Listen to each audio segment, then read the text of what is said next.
Delivering the facts. The source I can trust. Today's News Talk Radio, TNT. And welcome back to today's News Talk, Patrick Henningsen Show with me, Basil Valentine. Today, Thursday, the 1st of August. And I'm delighted to say I'm joined on the line by former candidate for Mayor of Manchester. And I believe you stood in the general election as well, Mr. Nick Buckley MBE. Welcome to the programme, Nick. Thank you for having me back.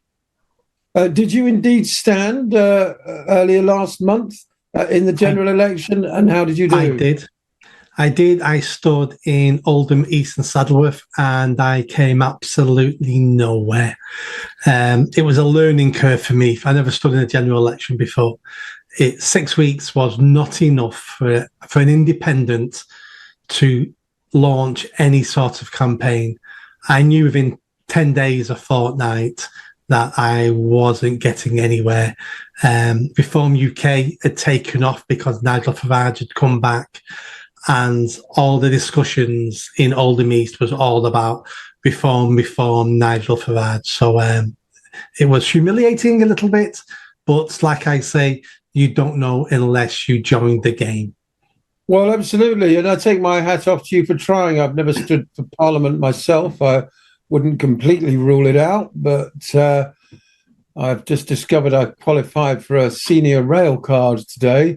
So, but having said that, some exact contemporaries of mine at university were elected in July after years of slogging round the committee rooms of the major parties, which is what you often have to do.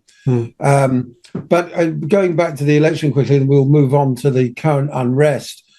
You're right, 6 weeks was nothing like enough for the independents to get organised. It was a tremendously disappointing campaign after what, for me personally anyway, was the high watermark of George Galloway's triumph in the by-election in Rochdale back in February, which, whether you love him or loathe him, was a huge slap in the eye for the two main parties, because the local garage owner came second. Yes. David Turner, I think his name was, something like that, with the Labour and Conservative beaten out of sight. Now, general elections are very different. We know people return to their usual political roots, but I can't help thinking that one of the reasons why Rishi Sunak called the election as early as he did was to wrong foot minor parties and independents. David Fleming runs an organisation of independent candidates, and it was really gathering momentum in the earlier months of this year. And then, obviously Farage going with reform, even though a lot of the independents were also left-wing, this whole sort of anti-establishment bloc was broken. Having said that, the two main parties, Labour and Conservative, got the lowest share of the vote and the lowest total number of votes in decades. People did turn their back on both Labour and the Conservatives. Labour's share of the vote went down from a poll number of 44 at the beginning of the campaign to 34 by the time of the election, and Starmer got far fewer votes than Corbyn did. But the low turnout and reform taking great bites out of the Conservative support meant that he ended up with this entirely false landslide. Your thoughts on the election quickly before we move on, Nick? I think Sunak did it for two reasons. The first reason was he knew he was never going to get a flight off to Rwanda, and that's what he'd been planning his whole campaign on. So once he knew that wasn't going to happen, he then decided, I might as well go now. Sooner the better, because we're going to lose. I'm only going to get worse in the polls. And if we call a short election, every campaign will be crap, because Tory campaigns are going to be crap anyway. Let's level the playing field by making everybody as bad as each other. And to a certain extent, it worked. Yes, to a certain extent. 4 people did actually go to Rwanda at a total cost of £700 million. So that's £175 million each per deportation. A truly abysmal record, off the charts abysmal. Britain's government has been off the charts abysmal for decades, Nick, and now we're seeing civil unrest, the like of which we haven't seen since, the Brixton riots, there were some major riots about 20 years ago, weren't there? Do you think this is a flash in the pan, or do you think that simmering religious and racial tensions which overflowed in Southport look set to explode, particularly in other parts of the north as well? I don't think this has got anything to do with religious, ethnic tensions at all. I think we've got years of this to come now, of this violence. I think this is a certain part of the British community have finally had enough, and they've had enough of everything. They've had enough of their living standards dropping. They've had enough of watching mass immigration, uncontrolled mass immigration. They've had enough of crime getting out of control. They can't afford to rent houses, buy houses, get doctor's appointments. And all the way through this, every time they've complained, they've been told, you're a racist. You're far right. You're just complaining. I mean, we had decades of these people, their children being massed rapes across the country, and they were told to be quiet. And I think they finally had enough. And the Southport incident was just the straw that broke the camel's back. And I don't think that lid can go back on that jar now. I think we've got several years of this until whatever government, and it won't be this government, but until a government starts dealing with this and dealing with the issues that the average English person has, I don't think this is going away, unfortunately. We've got to take a short break now. When we come back, I'll be asking Nick what dealing with these very serious underlying social and economic problems in Britain actually might look like. We'll be right back. For a complete list of shows and our schedule offered on TNT, simply visit our website at tnt.news, keeping you in the loop on today's news talk, TNT. And welcome back to the Patrick Henningsen Show with me, Basil Valentine. Today, Thursday, the 1st of August. Keir Stamer met with police chiefs earlier today and then announced the creation of a new capability, violent disorder units, that he says will tackle the tiny, mindless minority in our society. And he's also warned large social media companies that violent disorder clearly whipped up online is also a crime and is happening on your premises, adding that the government will work with companies to help solve the problem. Do you think any of this is going to make any difference, Nick, or do you think he's simply papering over the cracks? He's papering over the cracks and just looking for some headlines as if he's actually tackling something, and he's not. If he thinks he can control social media, well, he's a fool because he can't. And this isn't a small amount. A small amount of people caused the violence, but these demonstrations across the country ended up being violent, and I condemn the violence. That's not the way we get change in this country. But the underlying issues here are extremely unhappy people who've been left behind, who can see other people doing well, who have been told all their lives that don't be patriotic, you're just a racist, you're just a Nazi, stop complaining. They need addressing those issues. Even if these issues are not real, it doesn't matter. People think they're real. They need addressing. Clamping down is just what he's going to do. Earlier today, Sir Richard Dearlove told LBC's Nick Ferrari at breakfast that he would not be surprised if the riots in Southport, London, Hartlepool and Manchester were not in fact stoked by Kremlin bots. We're not entirely sure where this Channel 3 now that first floated the story of somebody called Ali being responsible for the attack came from. That's linked to Russia because they originally 11 years ago, that site on YouTube posted videos of Russian rally drivers in the snow. Believe it or not, that name went away for a long time, has now been revived as a news website. They published a fulsome apology for having misinformed people. But that misinformation was then picked up and retweeted by Tommy Robinson and also by Andrew Tate, who told people to wake up.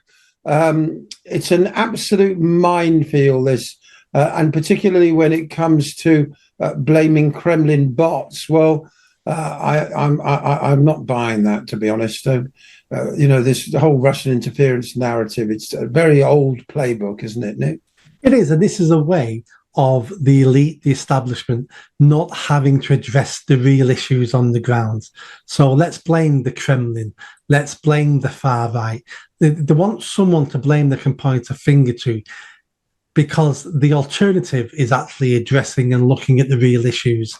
And if they did that, they would find out that they've been complicit in this for 20, 30, 40 years.